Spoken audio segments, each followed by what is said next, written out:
जैसे कि बताया कि सीजीएस यूनिट में कैलोरी होता है, सीजीएस यूनिट में कैलोरी होता है। कैलोरी को हम लोग CAL से निरूपित करते हैं और बोलते हैं कि 1 ग्राम शुद्ध जल के ताप को 1 ग्राम शुद्ध जल के ताप को 1 डिग्री C तक बढ़ाने के लिए आवश्यक ऊष्मा को 1 कैलोरी कहा जाता है। यहाँ पर आपको एक शर्त तो दिख रहा है कि 1 calorie 1 gram 1 gram of pure water, जो कि मिलना इम्पॉसिबल है। प्योर वाटर मिलना इम्पॉसिबल है। प्योर गैस मिल जाएगा, प्योर वाटर नहीं मिलेगा। इसलिए कि ये क्या है कि घोलक है, यानी इसमें कोई भी चीज घुल सकता है। तो सब कुछ हम सही कर दें तो पानी को एटमॉस्फेयर से बाहर कहाँ ले जाएंगे? तो उसमें पॉल्यूशन तो घुला रहेगा, ऑक्सीजन नाइट्रोजन तो घुला रहेगा। या आप लोग अपना इलाज में जो पानी चढ़ता है शरीर में, उस पर देखिए तो मोटे अक्षर में लिखा रहता है 40% प्योर वाटर।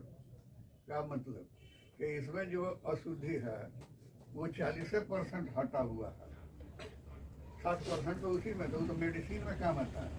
तो हम लोग जो यूज में ले आते हैं, आप समझ लीजिए कि उसका प्योरिटी कितना है। तो सबसे पहले तो ये कहा कि पानी प्योर होना चाहिए, यानी डिस्टिल्ड वाटर होना चाहिए। जो है मेरे पास, जो अपने पास है वही होना चाहिए, लेकिन हई वाला वाटर नहीं होना चाहिए, डिस्टिल्ड वाटर होना चाहिए। 1 ग्राम 1 ग्राम प्योर वाटर के टेम्परेचर को 1 डिग्री C बढ़ाने के लिए 1 डिग्री C बढ़ाने के लिए तो हमने ये कह दिया था कि ये आपको 0 डिग्री C, ये आपको 4 डिग्री C, ये आपको 10 डिग्री C और ये आपको 100 डिग्री C। याद आ रहा है ना? तो क्या बोले कि 0 से ताप बढ़ाने लगे पानी का टेम्परेचर। ये बारीकी, ये तिबारा बता रहे हैं, ये बारीकी पकड़ के रखना होगा। 0 डिग्री C से टेम्परेचर 1 करें, 2 करें, 3 करें, 4 करें तो पानी का वॉल्यूम घटेगा कि बढ़ेगा? घटेगा।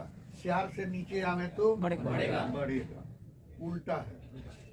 अरे जनरल टॉक में आप कहते हैं कि किसी भी चीज का टेम्परेचर बढ़ता है तो वॉल्यूम बढ़ता है। और यहाँ आइस में क्या होगी? आइस मतलब पानी का ना एक रूप है कि उसका टेम्परेचर 0 से बढ़ाने पर 4 तक घटता है। यानी 0 से 1 करें तो वॉल्यूम घट जाएगा, 1 से 2 करें तो घट जाएगा, 2 से 3 करें तो घट जाएगा, 3 से 4 करें तो घट जाएगा, 4 के बाद आ जाएगा एकदम अपना पुराना ढर्रा पर। यानी टेम्परेचर बढ़ेगा तो वॉल्यूम बढ़ेगा। 4 से 5 करें बढ़ेगा, 5 से 6 करें बढ़ेगा, 6 से 7 करें बढ़ेगा, 7 से 8 करें बढ़ेगा, 8 से 9 करें बढ़ेगा, 9 से 10 करें बढ़ेगा।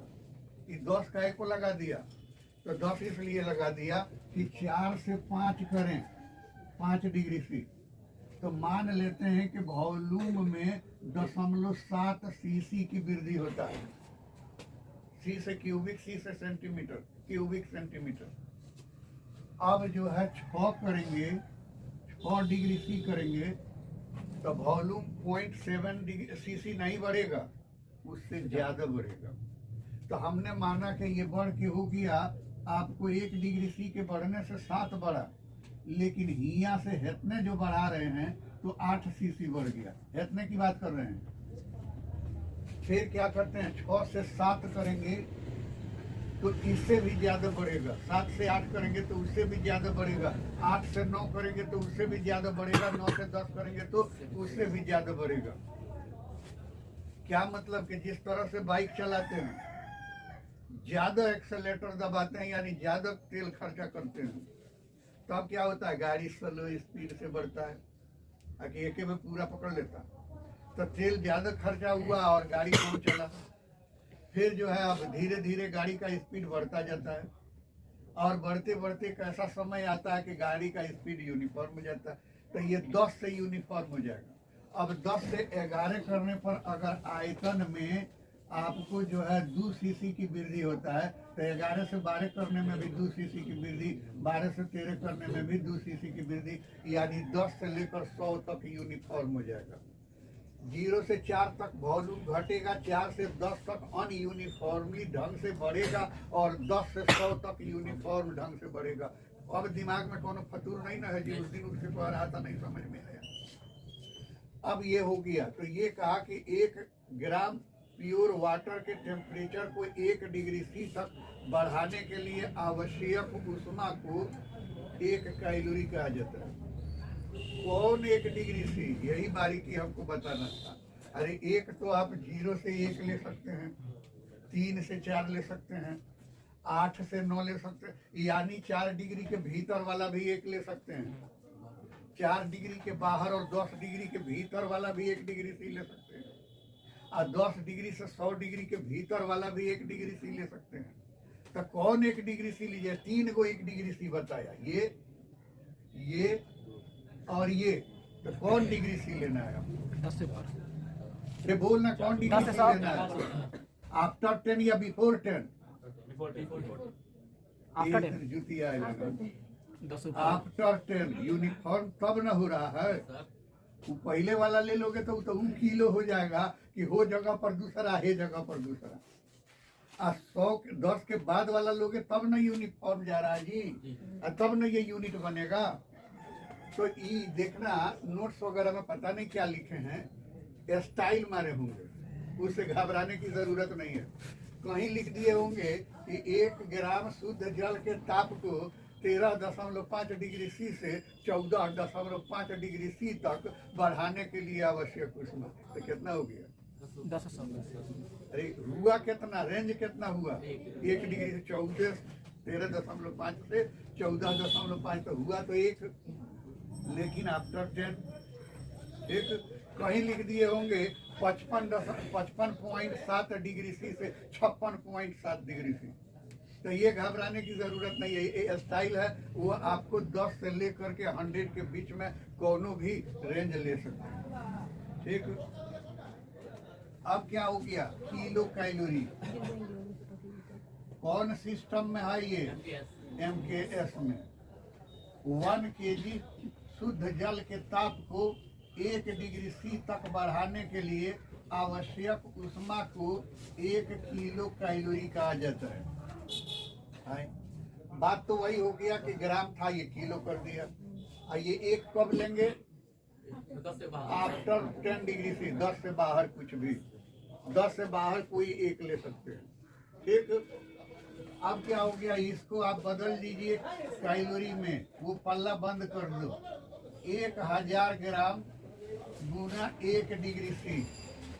अरे 1 केजी को 1000 ग्राम लिख दिया, तो इसलिए 1 किलो कैलोरी बराबर हो गया 10 पर पावर 3 ग्राम डिग्री सी।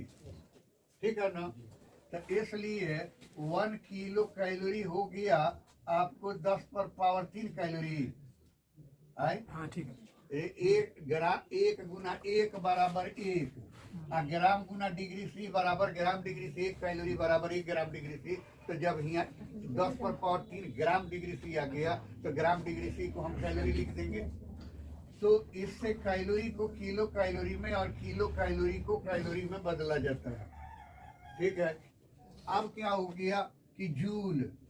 तो जूल वही डेफिनेशन जो आप लोगों ने जनरल फिजिक्स में किया था। क्या किया था कि ये एक बॉडी है, इस पर 1 न्यूटन का बल आरोपित करके 1 मीटर का डिस्प्लेसमेंट कर दें तो संपन्न कार्य को 1 जूल कहा जाता है। याद आ रहा है ना?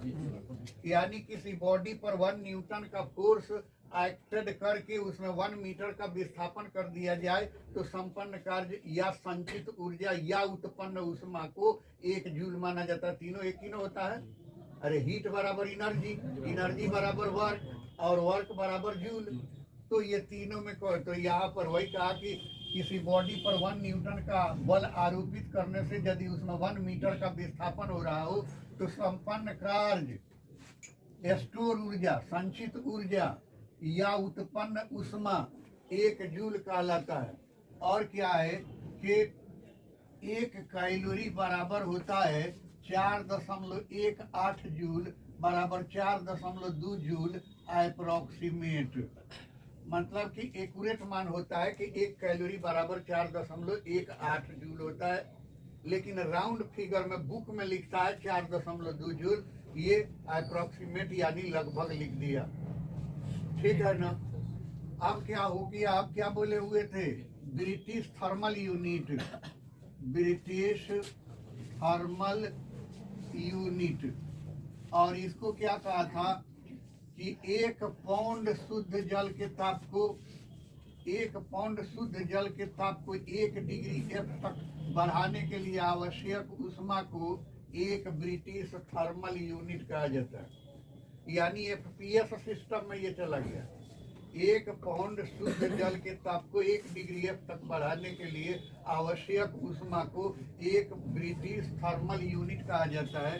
इसलिए 1 ब्रिटिश थर्मल यूनिट बराबर ये 453.6 ग्राम, 453.6 ग्राम बराबर होता है 1 पाउंड गुना 5/9 degree C, 1 degree F Fahrenheit, 1 degree F बराबर 5/9 डिग्री सी। ये काट दिया, 9 × 45 और 3 आया नहीं जाएगा, 0 पड़ा है तो क्या हो गया, 9 चौका 36। इसलिए 1 BTU बराबर 5 चौका 20, 5 0 0 2 के 2, 5 5 25, 252 ग्राम डिग्री सी। और 252 ग्राम डिग्री सी बराबर होता है आपको कितना, 252 कैलोरी है। अरे ग्राम डिग्री सी बराबर कैलोरी। तो ये हो गया कि ब्रिटिश थर्मल यूनिट को कैलोरी में और किलो कैलोरी में बदलना हो तो फिर 1000 से भाग कर देंगे, किलो कैलोरी हो जाएगा। जूल में बदलना हो तो 4.2 से गुना कर देंगे, जूल में बदल जाएगा। ठीक, इसके बाद कहा था थर्म। तो थर्म क्या है कि जिस तरह से सीजीएस का बड़ा रूप है एमकेएस, यानी कैलोरी का बड़ा रूप है किलो कैलोरी, उसी तरह से ब्रिटिश थर्मल यूनिट का बड़ा रूप है थर्म। तो इसमें क्या है कि 1000 पाउंड शुद्ध जल के ताप को 100 डिग्री एफ तक बढ़ाने के लिए आवश्यक ऊष्मा को एक थर्म कहा जाता है। एक थर्म बराबर हो गया आपको 10⁻5 पाउंड कैलोरी। पाउंड कैलोरी कैसे, pound degree F, pound degree F. और पाउंड डिग्री एफ बराबर होता है BTU। तो एक थर्म बराबर हो गया 10⁻5 ब्रिटिश थर्मल यूनिट। यानी थर्म को BTU में और BTU को थर्म में बदला जा सकता है। अब यदि इसको कैलोरी में बदलना हो तो एक थर्म बराबर हो गया आपको 10⁻5 गुना 252। अरे 1 BTU बराबर होता है वो क्या कहते हैं कि 252 कैलोरी। तो 10⁻5 BTU बराबर 252 गुना 10⁻5 कैलोरी। अब क्या है कि अगर इसको आपको जूल में बदलना है तो क्या करिएगा, एक थर्म बराबर 10⁻5 गुना 252 गुना 4.2 जूल, 4.2 तो जूल ये हो गया। और अगर इसको किलो कैलोरी में बदलना हो तो एक थर्म बराबर क्या करेंगे, 1000 से भाग कर देंगे। तो 1000 से भाग कर देंगे तो 252, 1000 से भाग करेंगे तो 3 ठो कट जाएगा तो 2 ठो रह जाएगा। तो ये क्या बन जाएगा, किलो कैलोरी। तो जैसे चेंज करना हो वैसे चेंज कर सकते हैं। ये चेंज करने वाला धंधा आपको बता रहे हैं। Pound calorie, pound calorie, 1 pound शुद्ध जल के ताप को 1 डिग्री सी तक बढ़ाने के लिए आवश्यक ऊष्मा को 1 पाउंड कैलोरी कहा जाता है। तो इसलिए 1 पाउंड कैलोरी बराबर 453.6 ग्राम गुना 1 डिग्री सी। इसलिए 1 पाउंड कैलोरी बराबर 453.6 ग्राम डिग्री थी, इसलिए 1 पौंड कैलोरी बराबर 453.6 कैलोरी। बात समझ में आया? जितना 1 डिग्री सी ले रहे हैं वो सब जाएगा 10 डिग्री सी के बाद वाला, 10 डिग्री सी से पहले कोई नहीं आएगा। ठीक है, तो मैं चाहता हूँ कि थोड़ा सा ठोक के आप लोगों ने जनरल फिजिक्स का तो खटिया खड़ा कर दिया है, आप लोगों ने कम से कम हीट को भी ऑब्जर्व कीजिए। और क्या है कि कुछ होमवर्क लिख लीजिए, बना के आइएगा, तब कल बताएंगे आप। और